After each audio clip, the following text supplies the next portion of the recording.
राधे राधे दोस्तों, आइए आज हम आपको एक बहुत ही सुंदर कथा सुनाते हैं। बहुत पहले की बात है। एक राजा था, वह बहुत ही प्रतापी था। दूर दूर तक उसकी समृद्धि की चर्चाएं होती थी। एक दिन भेष बदलकर राजा अपने राज्य की सैर पर निकला। घूमते घूमते वह एक खेत के निकट से गुजरा। तभी उसकी नज़र एक किसान पर पड़ी। किसान ने फटे पुराने वस्त्र धारण कर रखे थे और वह पेड़ की छांव में बैठकर भोजन कर रहा था। किसान के वस्त्र देख राजा के मन में आया कि किसान को कुछ स्वर्ण मुद्राएं दे दें ताकि उसके जीवन में कुछ खुशियां आ पाए। राजा किसान के सम्मुख जाकर बोला, मैं एक राहगीर हूँ, मुझे तुम्हारे खेत पर ये 4 स्वर्ण मुद्राएं गिरी मिली। चूंकि यह खेत तुम्हारा है, इसलिए ये मुद्राएं तुम ही रख लो। किसान, ना सेठ जी, ये मुद्राएं मेरी नहीं है, आप इसे रख लें और किसी और को दान कर दें, मुझे इनकी आवश्यकता नहीं है।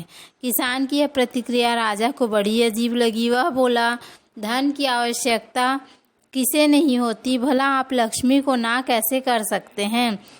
सेठ जी, मैं रोज 4 आने कमा लेता हूँ और उतने में ही प्रसन्न रहता हूँ, ऐसा किसान ने कहा। क्या आप सिर्फ 4 आने की कमाई करते हैं और उतने में प्रसन्न रहते हैं? यह कैसे संभव है? राजा को बहुत आश्चर्य हुआ। सेठ जी, किसान बोला, प्रसन्नता इस बात पर निर्भर नहीं करती कि आप कितना कमाते हैं या आपके पास कितना धन है। प्रसन्नता उस धन के प्रयोग पर निर्भर करती है जो तुम इन 4 आने का क्या क्या कर लेते हो। राजा ने उपहास के लहजे में प्रश्न किया तो किसान भी बेकार की बहस में नहीं पड़ना चाहता था। उसने आगे बढ़ते हुए उत्तर दिया, इन 4 आनों में से एक मैं कुएं में डाल देता हूँ, दूसरे से कर्ज चुका देता हूँ, तीसरा उधार दे देता हूँ और चौथा मिट्टी में गाड़ देता हूँ। राजा सोचने लगा। उसे यह उत्तर समझ नहीं आया। वह किसान से इसका अर्थ पूछना चाहता था पर वो जा चुका था। राजा ने अगले दिन की ही सभा बुलाई और पूरे दरबार में कल की घटना कह सुनाई और सबने किसान के उस कथन का अर्थ पूछने लगा। सबसे दरबारियों ने अपने अपने तर्क पेश किए पर कोई भी राजा को संतुष्ट नहीं कर पाया। अंत में किसान को ही दरबार में बुलाने का निर्णय लिया गया। बहुत खोजबीन के बाद किसान मिला और उसे कल की सभा में प्रस्तुत होने का निर्देश दिया गया।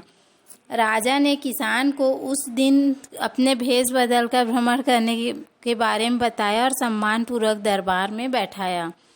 मैं तुम्हारे उत्तर से प्रभावित हूँ और तुम्हारे 4 आने का हिसाब जानना चाहता हूँ। बताओ, तुम अपने कमाए 4 आने किस तरह खर्च करते हो जो तुम इतना प्रसन्न और संतुष्ट रह पाते हो? राजा ने प्रश्न किया।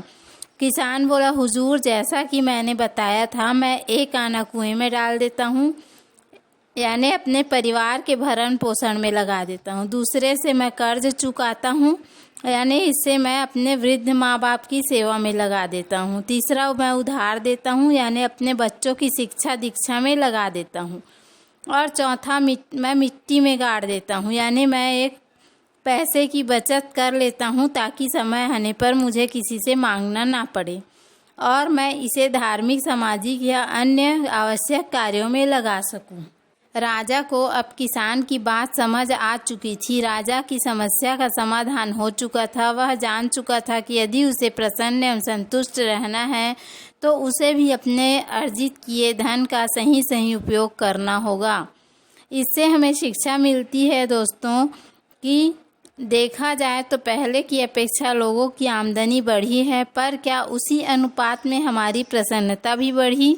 पैसे के मामले में हम कहीं ना कहीं गलती कर रहे हैं। लाइफ को बैलेंस बनाना ज़रूरी है और इसके लिए हमें अपनी आमदनी और उसके इस्तेमाल पर ज़रूर गौर करना चाहिए। नहीं तो